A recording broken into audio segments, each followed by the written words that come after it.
Good morning. Hello, hello. Guys, I have some of my face wash in my ear. You guys, it's gross, right? Look, I use you want to know why I'm so luminary? I use a facial scrub that has apricot stuff in it. And it's got glow juice. Okay. Yeah, but I had Cool. something. I'm not seeing things up on. Oh, here it comes. Never mind. Yeah. There we go. There's like a 45-second delay on some, and some of them it's like a minute and a half. It's like a lot. It's a real delay. But anyway, yeah, I've heard about that 45-second delay. Yeah. I've heard about that 45-second delay. Nice. Okay, that is the one joke I'm going to tell because it is Groundhog Day. It is. And in fact, my wife and I woke up this morning. Quick story: 4:30 in the morning. For some reason, neither one of us could sleep, and the news came on, and the news anchor said something, like, "Good morning, this is Jack Flanahan with WK blah blah blah," and then he paused and he said, "Good morning, this is Jack," and he said the exact same thing, and his co-anchor just started cracking up. He was like, "What? It's Groundhog Day. This is what we do." I was like, awesome. That was awesome. Yep, that's the way to start a day right there. It is. So what was the what has anybody seen it? Are we getting 6 more weeks of ick? I heard early spring? I heard it this morning at 7:30 that Puxatawny Phil did not see his shadow. It was cloudy up in Puxatawny, Pennsylvania, and so we're gonna have an early spring, at least in Pennsylvania. I haven't heard about General Beauregard down here in Atlanta, Georgia. You guys have your own? Yes. His name is Beauregard. That's how southern can you get? How southern can you get? Yeah. Look, Magnolias. In South Louisiana, we usually gauge it by how soon is Mardi Gras. If Mardi Gras feels early, we're having early spring, babe, because look, it ain't never cold on Mardi Gras. Even if it was, you wouldn't feel it, right? You wouldn't. So welcome to welcome to our guest, Chris Silvers, with CG Consulting. Thank you, Chris, for joining us. This is the Coffee Table Talks featuring Chris Silvers. Look at that. I said his name twice. Yeah. Yep. And you almost got the company name right. That was really good. CG Silvers Consulting. No. There we go. You left off the Silvers first time, but it's fine. It's fine. Most people leave off the S on the end of my name anyway, so it's all good. That's because they just think you're so sparkly. It doesn't need the extra S. That's all. They're like, it's silver. Yes, but I'm multiple. I'm multiplicity, There's multiple silvers. Yes, there are. Yes, there are. CG Silvers. Do you have a QR code for them? I do. I have one of those too. And with me as always, speaking of, hi, Will, my co-host, Will McCullen, the program manager for the IT Center of Excellence at PIMA Community College in Tucson, Arizona. I didn't mess that one up. I don't think I did. She's getting better and better at it. Are you sure? Are you sure it's in Tucson? I thought it was in Phoenix. It's not. No. But I stopped in my brain for a second and went, "Oh wait, no, it's not. It's not." I like to still be able to breathe down here. I've been there. It's been. It was hot and very dry. I was like SpongeBob in that one episode where he visits his squirrel friend. And I'm just like, it's fine. It's fine. And I was just like so flaky and dried out. It was so bad. Wow. So if you want to check out all the neat stuff going on at PIMA with the cybersecurity program, that is the QR code for that. And excellent. I'm going to introduce myself. Hi, I'm Rachel Arnold, the Human API with SecureNation. Look at that. It was like planned. Wow. If you need a vendor relationship therapist, I'm the person. That's what I'm going to say. I'm the person. Okay. Feel free to reach out. But anyhow, so I am so excited that you're here today, Chris. Thank you again for coming along. I think we pinged you Tuesday, as we mentioned in the little bit of pre-show banter that we were doing back and forth. And Chris was like, "Of course." I was like, "Yes, I love this guy." Yeah, what the heck, right? I got nothing better to do. Love it. I love it. Nothing. I mean, nobody has anything better to do than this, unless you're in the board meetings. So I messaged several people and I was like, "Hey, come meet my friend Chris." And they were like, "Oh, board meeting." So if that's you, I'm sorry. There's a recording. No. I know board meetings are appropriately titled. They're boring. Yes. Everyone leaves bored. Yeah, absolutely.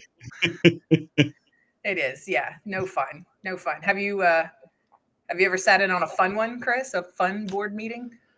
No, you know, I've sat in on maybe 2 or 3 board meetings, and 2 of them I was just like in the corner trying to be quiet and no one noticed. And the third one I was presenting, and I literally felt like I was on a firing range. Okay, I was just waiting.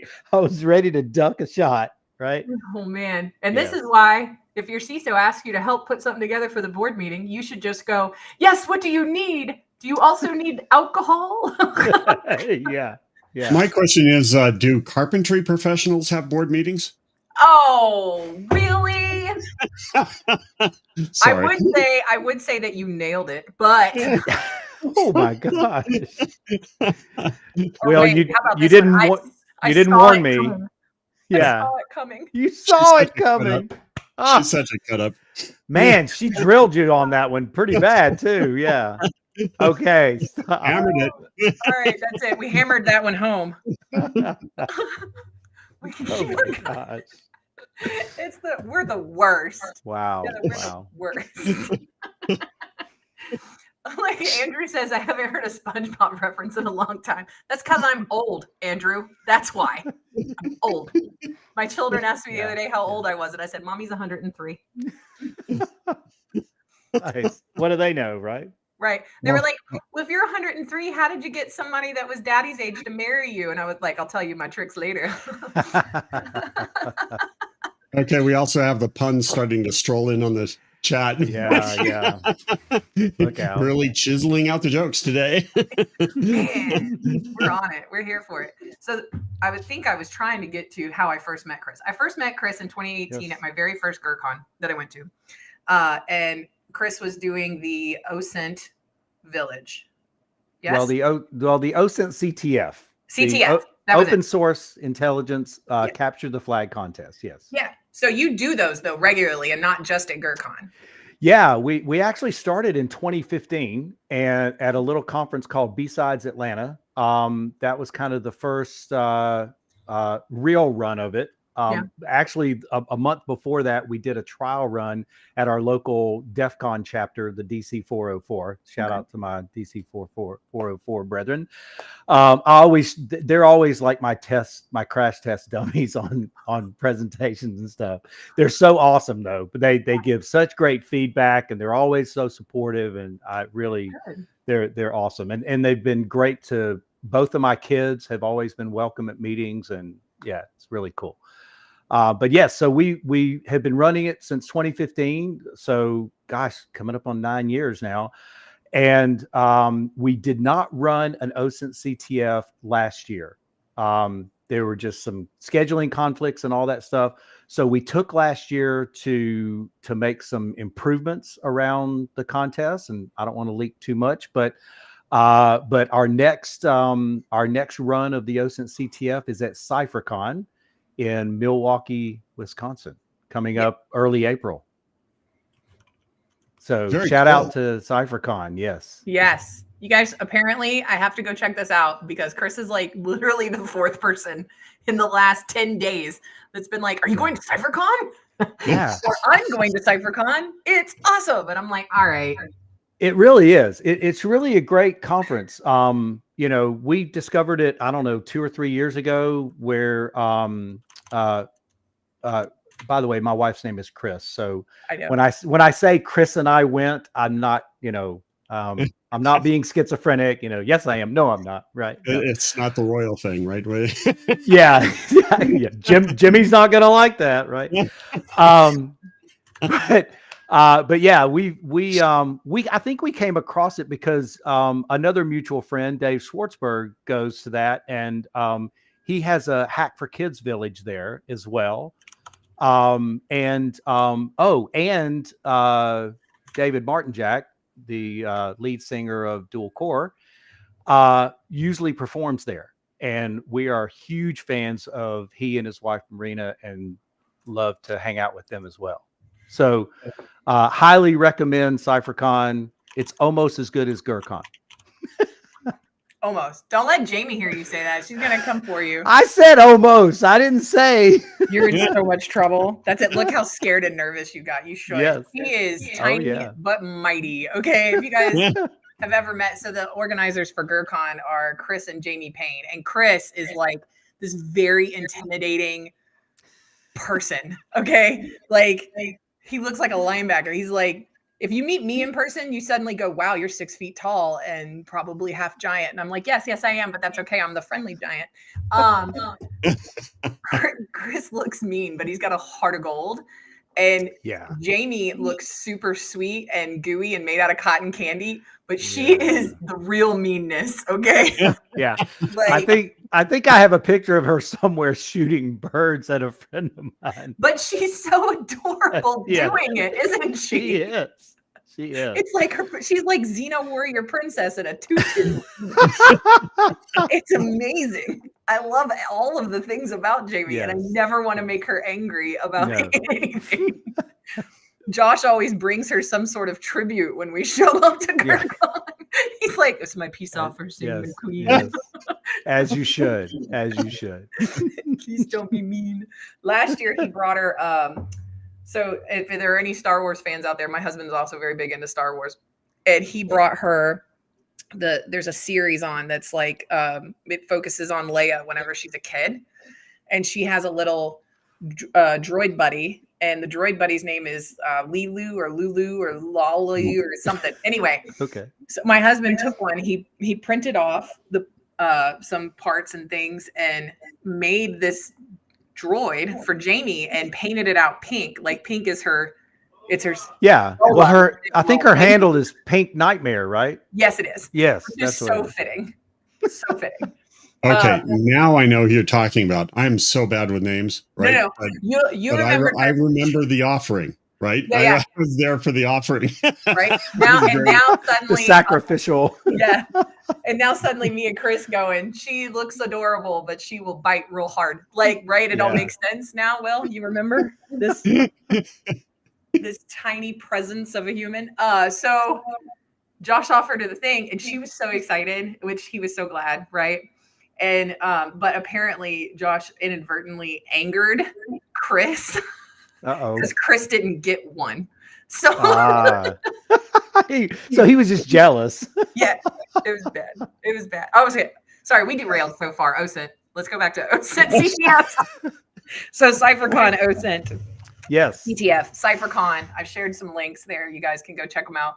And the Hack for Kids and go connect with Dave Schwartz. All right, that was a good recap. Yep. Now we're back on track. Okay, excellent. Yeah, and you can find information about the OSINT CTF on my website as well, cgsilvers.com. There's a whole section on the OSINT CTF, and it kind of describes and I think we even have like some videos from previous GurCons and some interviews with winners and all kind of stuff like that. I'm grabbing the link. That's what's happening right now. Oh, is that what you're doing? Okay. Doing. Bam, done it. Yeah, that or she's taking over the world. One of the two. I do that. Well, that's always happening in the background. Isn't that pretty much the same thing? Grabbing the link, taking over the world. It's kind of, I get confused. I don't know. It really is. Definitely is. Definitely. So what this year's OSINT? So tell us more about the CypherCon one. So because there's like, for those who don't know what OSINT is, right? Open source intelligence. Mm-hmm. That's what it stands for. Because I try to break down acronyms because Will has a lot of students that like to listen in and watch. Okay. We have everybody from all walks of life that come in and have coffee with us or whatever their drink of preference is. Right. So how would one go about OSINTing? OSINTing. Well, one of the I guess kind of taglines about the contest that we use when we're introducing it to people at a conference is we say, if you've ever stalked an ex on Facebook, then you have the right skill set. You're going to be so good at this. You have no idea. Yeah. And so it's kind of interesting. We're also big Seinfeld fans. So a lot of times I will call it the Contestivus for the rest of us. Okay. Like the Festivus for the rest. Yes. And I know it's pretty stupid, but No, it's great. I laugh at myself. Awesome. But and so the big thing is that it does not require a lot of technical knowledge. Now, it doesn't hurt to be able to, grep a Facebook page or something like that, but it also doesn't really help that much. If you are just literally good with a browser on the internet, that's pretty much what you need. And if you're, if you're good with Google, I haven't heard of anybody using like ChatGPT for it, but I have a feeling that's going to happen this year.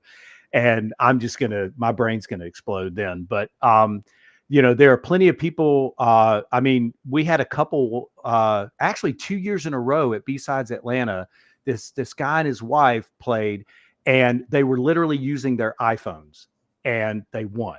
So it does not take a lot of special equipment or anything like that. It's played over the internet. So there's no like infrastructure or anything. We just have this little scoring engine that you go in and you try to answer these questions. So the premise of the contest is that we solicit volunteers to be targets of OSINT. We call them voluntargets, of course. And so they know that they're being stalked, and they are in control of what information that, that we're asking for, right? What are the flags? They help us define the flags and confirm the accuracy and all that stuff. And then you go out there and you start answering specific questions like, what was your mother's maiden name, or what was your, what was the date that your parents got married, and what city did they get married in, or, just things like that. Right. And so it's a lot of fun. It typically lasts about 2 or 3 hours. So it doesn't take up your whole conference, and you can sit and play while you're watching a talk too. Because you're not tied to any physical thing. Now, one of the improvements or one of the enhancements, if I'll say, that we made this year is that after the end of the contest is over, we're going to have like a panel discussion amongst the winners and the voluntargets at CypherCon. So that people who played or people who didn't play can just show up and kind of get a recap of the contest and some of the ins and outs of how people found things and what was difficult to find and all that kind of stuff. So so we're super excited. It's going to be a lot of fun. So how is that skill set, OSINT, used in different cybersecurity roles? Yeah. Like who is using those skills? Well, yours truly. So most people think of OSINT, they think of like trying to discover information about a company, right? And incorporate threat intelligence and all that stuff. We've really focused on the person focused OSINT. And the way that I use it is, in fact, I have an engagement right now where a company has hired me to call the help desk and pretend that I am an employee and try to get the help desk to reset my password, right? So to do that, I have to, number one, find some employees whose voices sound like me, right? Because I don't do impressions, right? I'm just not good at that. So I have to do that first, and then once I find some candidates who kind of their voices sound like me, then I have to find out information about them, because when I call the help desk to reset my password, the help desk is going to ask me questions like, what's your address? What's your oldest daughter's name? What's, all these different type knowledge-based questions. And if I can answer them correctly and convince them that I am that person, then boom, they'll reset my password and I can get access, right? Right. They'll even send it to your new personal email address. Well, yeah, and not to give away some of the kind of trade secrets, but they'll also reset the phone number that they have for me and send it to my new burner phone number, right? Isn't that handy? That's so handy. Yeah. So that's kind of how I use it in penetration testing, and obviously the bad guys use it that same way. Nowadays, with AI being able to clone someone's voice, it gets even worse, right? Because because then that just opens up to anybody, right? Yep. And the tools are always getting better. So the skill set's got to. Yeah. Well, and that's the other thing about OSINT as well is the different sites that you go to find information, they tend to disappear. and so you're always looking for more, more sites that are useful, that have useful OSINT tools. Yeah. Rodney brought up a good point. Oh, I don't recognize that number. Odd. Can we change that? Right. Like, yeah. How to get them to change the phone number or email address for whatever the secondary is. Yeah. It'll work out. Absolutely. Yeah. Oh yeah. I mean, it's getting nuts these days, because now that you have sites out there that will, like when you have a picture, you can automatically go geolocate. Yep. When you have, if you just look at the OSINT framework, you just have these treasure troves of sites that you can go to help look up and figure out all these things. So very rapidly, it starts to come into elements of ethics and really teaching those ethics. What kind of route do you go with that? Because, from an education background. Yeah, absolutely. That's a good question, Will. So first of all, we involve voluntargets who know that they're participating, right? So I never recommend to cyber stalk anybody. I mean, seriously, that's not cool. But so our voluntargets know that they're being targeted, and they are in control of what information that is being looked for. Right. And in earlier iterations of the contest, we didn't do that. We would do OSINT and we would find interesting information and we would just put those as flags. And we actually had a situation where one of our fallen targets, we came across some kind of embarrassing information about them, and it had to do with a issue with law enforcement. And and we kind of reached out to him. We was like, well, this is really interesting. We'd like to include it as a flag. And he was like, please, no. Please don't. So I think what happens is, what kind of resulted from that was we have a much more rigid process around it, and we shrunk the time frame of the contest. Instead of being like a day-long kind of thing like it used to be, it's down now to like 2 or 3 hours. So contestants really and truly focus on the flags we give them, right? I mean, it's amazing how competitive people can be. To where they don't care about, other possibly embarrassing information. They're honed in on the flags, getting the flags, right? But I will tell you, I use OSINT like almost every day of my life, right? Whenever I'm meeting someone new, I always at least go to LinkedIn and look them up, right? So that we'll have, we'll have something to talk about. Right. And I remember a situation, and this is kind of like like a sales tip for those folks out there who are a little uncomfortable meeting new people and trying to strike up a conversation about nothing. So I was supposed to meet this person for lunch. And so I actually, while I was waiting at the restaurant, I showed up early and I brought up LinkedIn on my phone and I brought up his profile. And it turns out that he used to work with a friend of mine. Right. And I think he worked with the friend of mine, let's just say at Burger King. We'll use a brand name. And so after I met him, I worked into the conversation. I said something and I mentioned this friend's name. And I said, I like this guy was telling me that, John Smith that worked at Burger King, he was telling me one day, and he interrupted my story to say, oh, John Smith? Oh, that's awesome. He's a great guy, blah, blah, blah. So there was a guy with me that had met the guy. And so after lunch, we were talking and he said, you never got to finish your story about John Smith over at Burger King. And I looked at him, I said, there was no story. Yeah, that wasn't the point. That wasn't the point. Not even a little. No, you were just setting the table so that they could have their story, and that was it. Yes, yes. It was so fun. Yeah, it is. It's seamless too. Whenever you get good at wielding that information and you're using it for good, right? Yeah, absolutely. I mean, isn't that really what this whole thing is about, right? I is. mean, there's so much information out there now. It's You nuts. know, there's a lot of hammers, there's nails, there's drills, there's saws. You can use them to build a house, or you could use them to kill somebody. Okay, it's your choice. I like building things.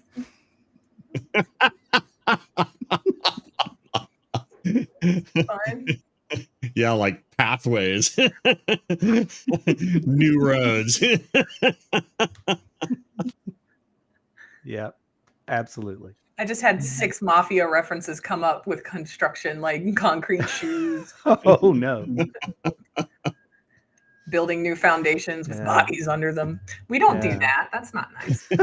Well, there's just so much information out there. I mean, like you were Yeah. talking about you hit pretty much all over the country, different cities, counties you can do immediate court lookups, find traffic tickets. You can get, absolutely. There's so much info out there that you guys don't realize is actually. Well, was it the social? records? Yeah, was it the Social Security Death Index? Is that what there was some kind of death index out there that you could like look up someone's death certificate, right? Mhm. And if you knew enough about them, you could actually bring up their death certificate, and on their death certificate, guess what? Social Security number. Yeah.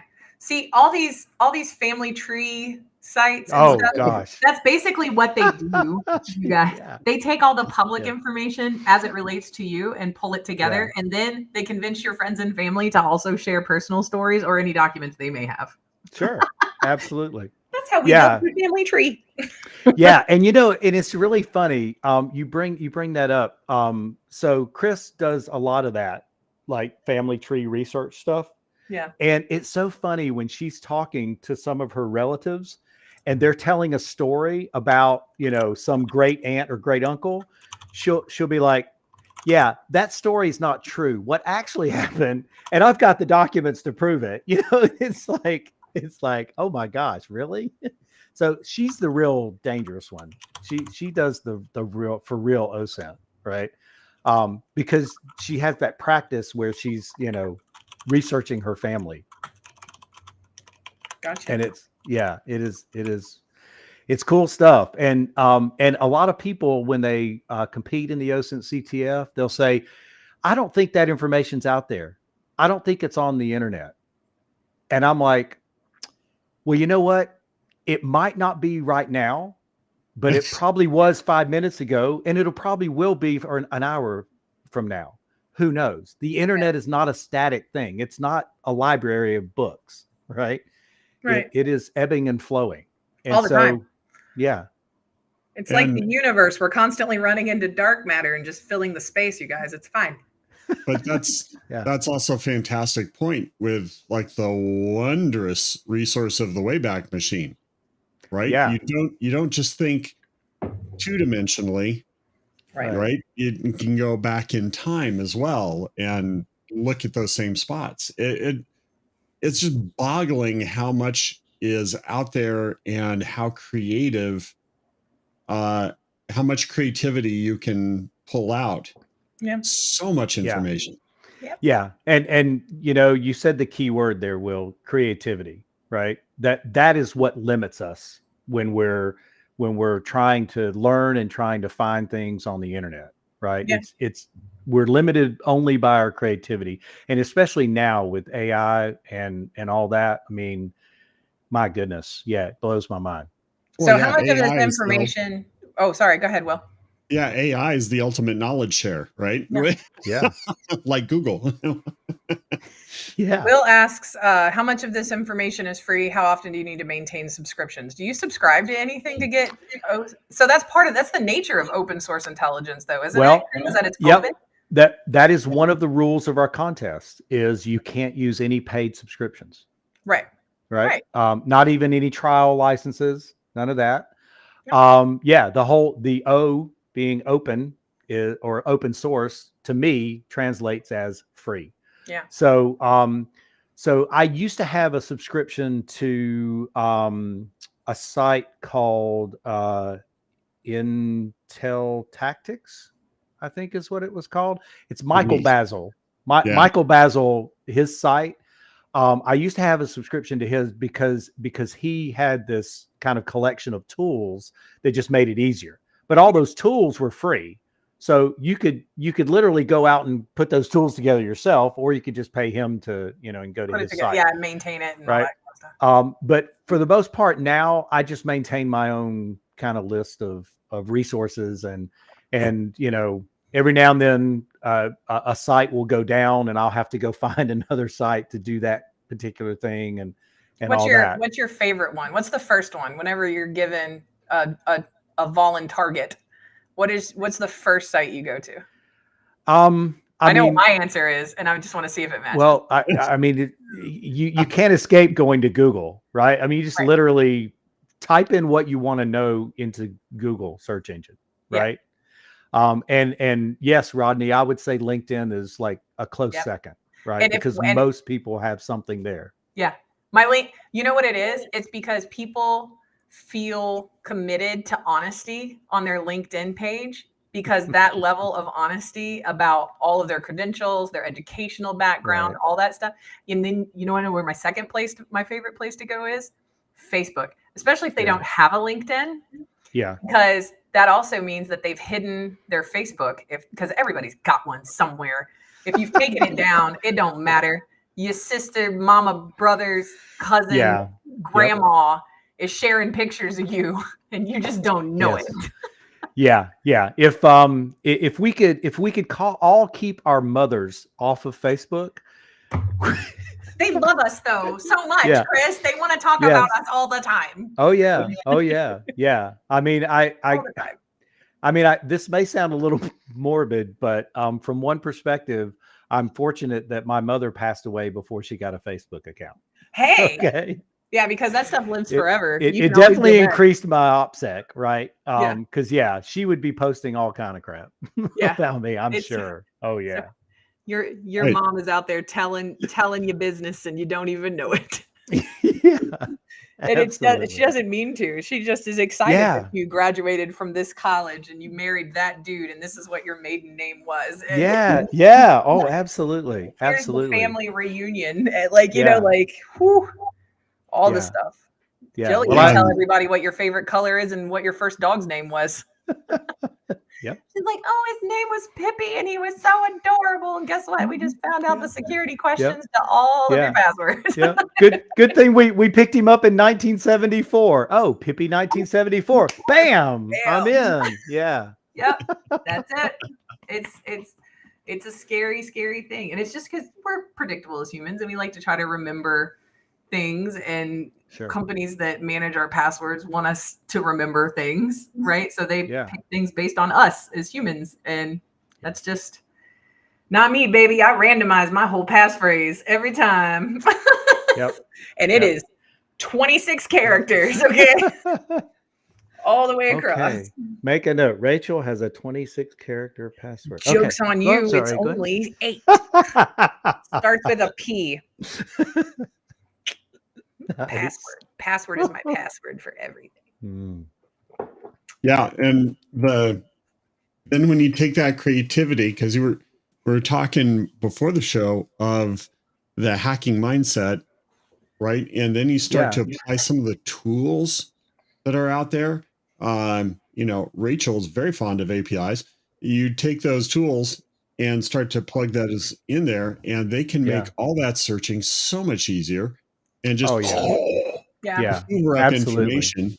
Yeah, that's one of the reasons how I got my namesake was I'm the connector of people and places and things and technology. Like if you're like, I need somebody that's good at blah, or I need to know something about blah. I'm one of those people. I'm like, I may not know, but I will find that information for you. No, when I started my business 10 years ago, that was kind of my tagline was, I'm not super smart. I'm not, uber hacker, but I know a lot of really smart hackers. I do. And if you have a problem, I probably know somebody who could fix it. Right. Yeah. Absolutely. 100%. Absolutely. I'm a people person, and so is Chris. That's why we get along so well. Peoples. Yes, they are quite the complex systems. So, Chris, how did you get started? How did this all start? How did you become the today Chris? Right? So because your educational background, because we looked at LinkedIn, is not necessarily computer science related or cybersecurity related. So how did this happen? Well, so long ago, I had a lot of hair.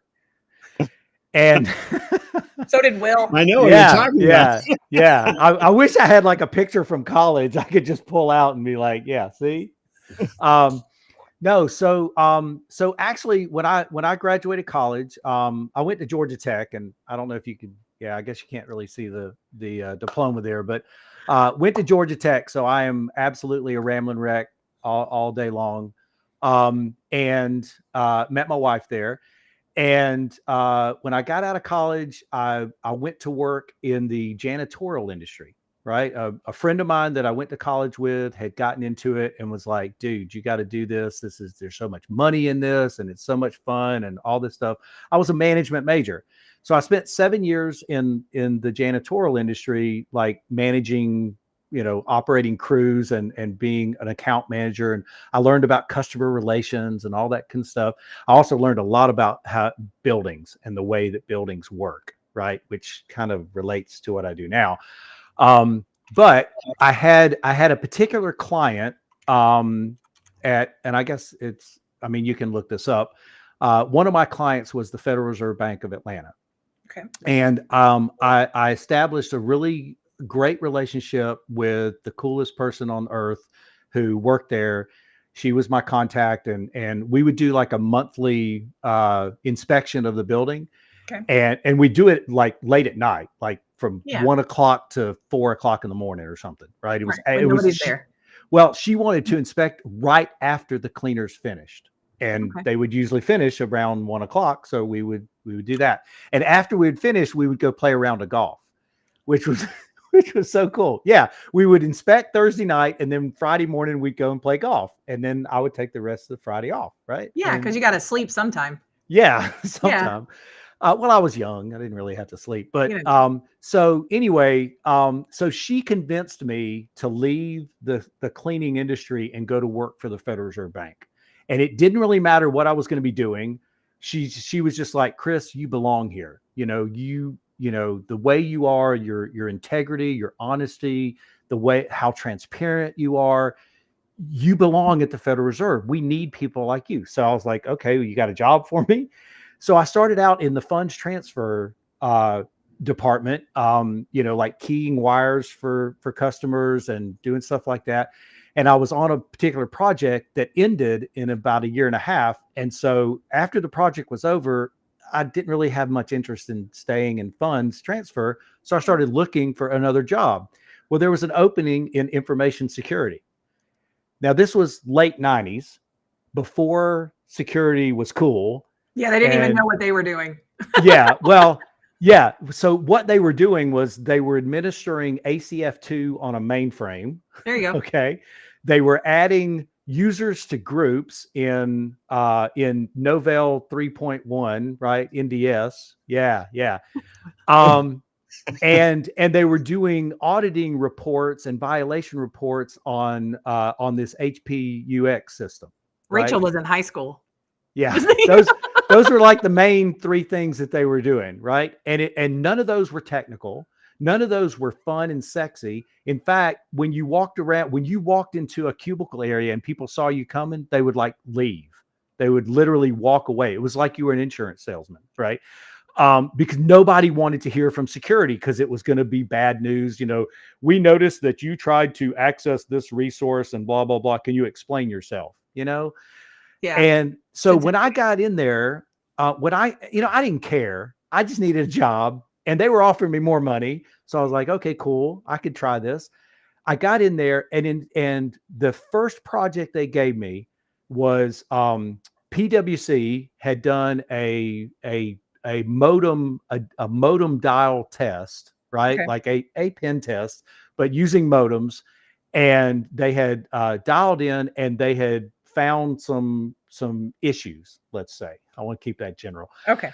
They found some issues. So I was given this report, and they said, create a database of all of our DID numbers, our direct dial-in numbers, and go interview the people who are in charge of those and update the database and make sure that they've implemented, security controls, right? Okay. Well, I'm like, okay, that's boring as hell. I'm not going to do that. What I'm going to do is I'm going to go home and I'm going to be a rebel. Well, I mean, it was boring. I mean, come on. So I went home and I brought up, I cranked up my Compact 486 and I logged into Alta Vista, right? Well, wait a minute. Before I logged into Alta Vista, because Google did not exist back then. No, yeah. I dialed up my MindSpring, 2400 baud modem. Hey, what happened to Jeeves? Is Jeeves still alive? Did he die? No, the public. I don't know. Oh, Jeeves. Yeah. AOL. Wasn't he AOL or something? Ask Jeeves. I think Yeah. so. But it was Ask Jeeves and MapQuest, buddy, and you printed the directions off. So literally in Alta Vista, right? Okay. And by the way, there was another site called Alta La Vista that yeah. It had all these software cracks, right? That you could download software keys and get free software. Anyway. Okay, so I accidentally bumped into that one. But anyway, so I searched how do I hack a modem or something like that. Yeah. And so for the next 6 months, and I literally Chris got on every list everywhere. Yeah. Well, yeah. Anyway, somebody tipped me off to create a different screen name so that they wouldn't be able to, track it back to me. But anyway, so yeah, for the next 6 months, I just got so consumed with this whole concept of hacking, right? Yeah. And it was mostly about modems. Like I learned about ToneLoc, that little DOS program that would do the dialing, and it was just so cool, right? And so when I would go to the people who owned the phone, I would say, I just broke into your modem last night and here's what I found. So you need to fix it, right? And it made such more impact than just going, we need to review your security controls, blah, blah, blah, right? And so that just propelled me, because back then it seemed like nobody knew anything about this whole cyber security, or, I remember doing a presentation that I called TCP/IP security, because up until then I'd been focused on modems. That was like the only thing. Right. And then I got introduced to Ethernet, right? Because we had this project called, it was called the Ethernet project. We were migrating from token ring to Ethernet. Nice. Oh God. Yeah, I know. Those cables, man, they were so big, so thick. Yeah. And Anyway, we used SNA, right? So nobody knows what SNA is, right? What's the S in SNA stand for? Security, secure network architecture. That's what SNA is. We had these things called snack boxes. They're like a switch, but in mainframe language. But so I started doing that. And so I was with the Federal Reserve for about 9 years and learned so much. They sent me to so much training and all that stuff. I got my CCNA there. I got a wireless networking certification back then, which I just thought was so cool. Stuff too. Yeah. We worked on AS400 as well. I know. So you started out, and that first, you were already working for the Reserve whenever a position in InfoSec opened up, right? Right. Yeah. It's like an internal posting kind of thing. Right. So you already had kind of that inside track, and because the whole concept was fairly new, right? As long as you had an interest, you were an excellent candidate. Yeah, I mean, it was total ground floor experience, right? And in fact, I think about a year after I got into security, the person I was reporting to left and went to work somewhere else. And when they brought in the new director of security, after about 3 or 4 months, she kind of figured out I was the only one who was interested in security and doing these things. Everybody else was just ultimate bureaucrat. I mean, sorry. Yeah. Okay. I feel bad now. But she kind of recognized that, and she saw a lot of potential in me. And we were talking one day, and she said, I look at your background, Chris, and there's no way I would have hired you. You had no qualifications whatsoever to do this job. I don't know how you're succeeding at this. And I just said, I've gotten into it, and it's just one of those things that is just so interesting to me, and it reflects back, Will, to the hacker mindset, Right. I don't know what was in me that was dormant for so long, but now, when I look at a door, I think to myself, how can I get around it? I look at a lock, or I look at a video a camera, where's the blind spot? Where's the, I'm always like thinking of those things. It's like, how can I weaponize this? Right. And not because you want to wield the weapon, but because you want to protect other people. Yeah, exactly. Yeah, okay. Because no, I know. Chris. Evil. No, but I mean, I like thinking like that, right? Although I don't want to make a living being a thief, because that's pretty risky. It is. So I can work for the good guys, and I can pretend to be a bad guy. And like, I started social engineering pre-2000. I can remember breaking into different buildings that were like satellite offices of the Federal Reserve before 2000. Wow. So yeah, it's just kind of weird. I mean, there was this thing called social engineering, and I read about it, and I went to my boss and I said, we need to do this because this sounds pretty dangerous. Yeah. And she was kind enough to go, yeah, go do that. So write up a report. Do you sometimes hire folks to be part of your projects and teams? Because I'm wondering, I want to get to Q Moore 007's question here. What do the hiring people in security look for most outside of experience when looking at a resume? Something that might make their resume stand out. Now, Q Moore 007 is a very close friend of ours. Actually, that's Uncle Quinn to my kids. And he's in school currently. He was in the Marines for a long time, so he's a little later coming into the career and profession and all that stuff. But anyhow, he's doing great, by the way. But yeah, this is an excellent question. Sure, absolutely. And so, all right. So first of all, someone asked me recently, if you could take one piece of what you do, right? So real quick, CG Silver's Consulting has basically 4 main service lines, right? We do penetration testing, we do social engineering, we do security education, and we have a GRC service line like HIPAA, PCI, all that stuff, right? What I enjoy the most is security education, right? And that's one reason we created the OSINT CTF, because we see it as an outreach effort to educate, the general population.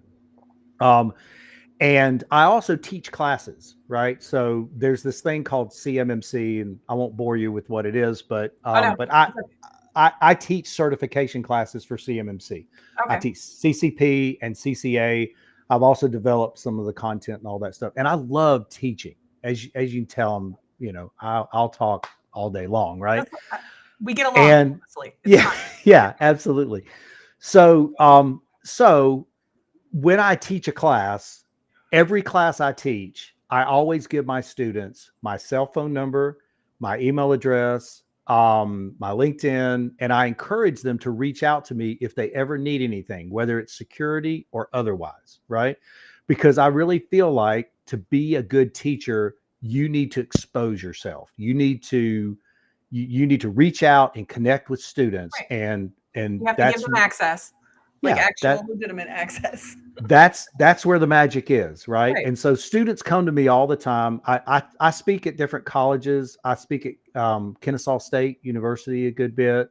I've spoken at Georgia Tech. I've spoken at a few other universities. And Will, we should talk sometime about your program there. I'd love to come give a talk. Love to have you. But and so students, it's particularly students in college or whatever, reach out to me and say, how can I get a job? Right? Because that's ultimately what they want. How can I get a job? And this is what I tell them. I tell them to go to every single security conference you can get to. Just get there somehow. If you, B-sides events are great because they're usually free. But just get to as many conferences as you can. Number one, that's level one. Level two is volunteer to work for the conference. Yes. Right? I preach this. I love you so much. It's a great way to go for free. And not only will you be exposed to the participants of the conference, more importantly, you'll be exposed to the other volunteers and the organizers. Okay. Those are going to be your buddies. Those are your buddies. And the organizers of conferences, especially if it's a successful conference like GERCon or CypherCon, these are literally the rock stars of our industry. Okay. That's how they were able to put on the conference. They know a lot of people, right? Yeah. They're so well connected, right? And so that's step two. Step three is compete in a competition. Compete in every single competition imaginable at the conference that you can do. Doesn't matter. If you have no interest in forensics, go ahead and compete. That very first GERCon, Chris, I accidentally competed in the car hacking challenge that was there that year. What, did you trip over the horn or something? No. So look, Chris Roberts and some other fabulous folks were going through the flags of hacking into this Tesla, and they got all the flags checked off, and they got stomped at the glove box. They couldn't because the Tesla was in valet mode. Okay, and I didn't know anything about any of this. They had to fill me in later. The Tesla was in valet mode, and they got stomped on trying to get that glove box open, and that's where that was the final flag or whatever. So they got frustrated. They walked away. They were like, "We got to go clear the brain, right? Get through it." And I asked Chris. It was the first time we had met in person, but we had spoken back and forth on LinkedIn quite a bit.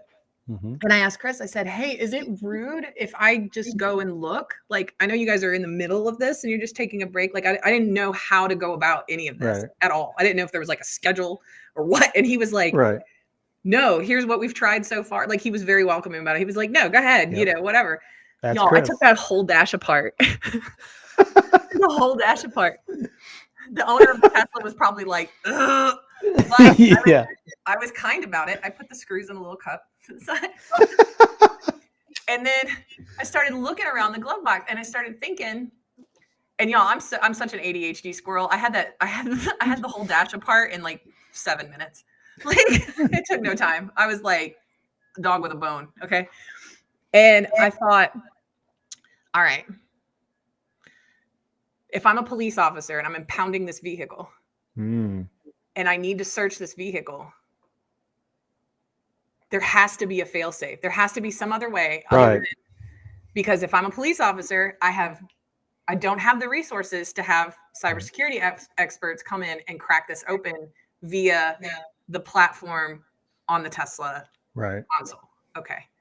And I don't know a password because these are criminals and they're not going to tell me.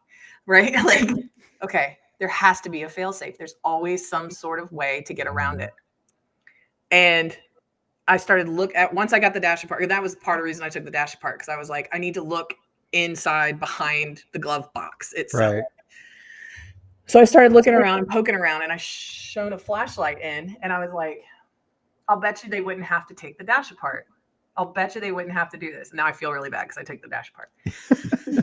I opened up the car door as far as it would go, and there's all those, the little holes in the frame of the car itself.